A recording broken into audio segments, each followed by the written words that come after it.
کہتے ہیں اس کو اتارا ہے، ہم اسی کے وہی ہمارے پوروج ہیں، سب کے پوروج ہیں، نبیوں کے پوروج ہیں، رسولوں کے پوروج ہیں، ہندوؤں کے پوروج ہیں، مسلمانوں کے پوروج ہیں، عیسائیوں کے، ساری دنیا کے ہم نے ان کے قدموں کے اوپر سر رکھا ہوا ہے۔ ہم مر جائیں گے مگر وہاں سے اپنے سر کو نہیں اٹھائیں گے۔ ہم مسلمان ہیں، ہمارا یہ عقیدہ ہے کہ اللہ یعنی اوم ایک ہے، اس کا کوئی شریک نہیں ہے۔ ہم 1400 سال سے اس ملک کے اندر رہ رہے ہیں، ہمیں کبھی چھیڑا نہیں گیا، ہمارے مذہب کو نہیں۔ تم نے چھیڑا ہے تو ہم تمہیں تمہارے آباء و اجداد کی تاریخ بتاتے ہیں۔ تمہارے آباء و اجداد ہندو نہیں تھے، تمہارا سب سے پہلا دادا پردادا لکڑ دادا سکڑ دادا وہ منو تھا۔ منو ایک اللہ کی، ایک قوم کی عبادت کرنے والا تھا۔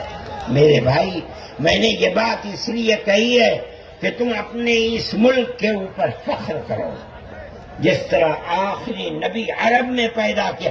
ہر مسلمان کو سمجھنا چاہیے کہ سب سے پہلا نبی اللہ نے، اوم نے اس دنیا کے اندر، اسی بھارت کی دھرتی کے اندر پیدا کیا ہے۔ ساری نسلیں یہیں سے چلی ہیں۔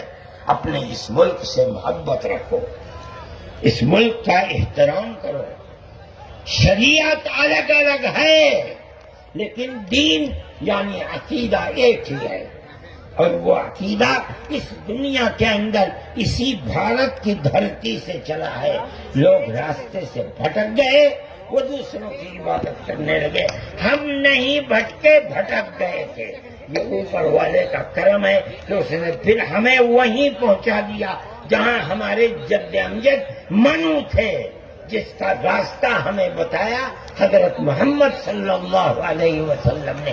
اس لیے لا الہ الا اللہ محمد الرسول اللہ، یہی ہمارا عقیدہ ہے، ہم اس کے اوپر قائم ہیں۔ میں اپنی بات کو ختم کرتا ہوں۔